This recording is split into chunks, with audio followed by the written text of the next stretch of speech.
أو قاعدا أو قائما فلما كشفنا عنه ضره مر كأن لم يدعنا إلى ضر مسه كذلك زين للمسرفين ما كانوا يعملون ولقد أهلكنا القرون من قبلكم لما ظلموا وجاءتهم رسلهم بالبينات وما كانوا ليؤمنوا كذلك نجزي القوم المجرمين ثم جعلناكم خلائف في الأرض من بعدهم لننظر كيف تعملون وإذا تتلي عليهم آياتنا بينات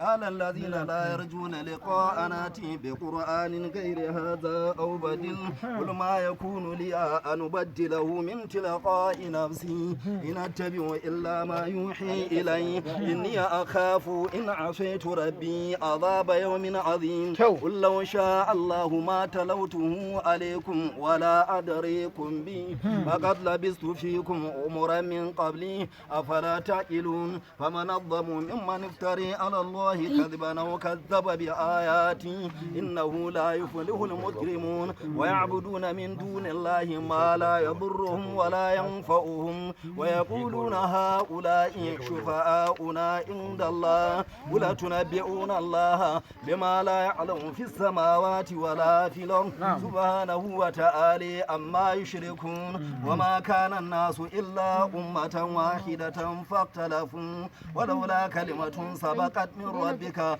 لقضي بينهم فيما فيه يختلفون ويقولون لولا أنزل عليه آية من ربي فقل إنما الغيب لله فانتظروا إني معكم من المنتظرين وإذا ذقنا الناس رحمة من بعد ضراء مستهم إذا لهم مكر في آياتنا قل الله أسرع مكرا إن رسلنا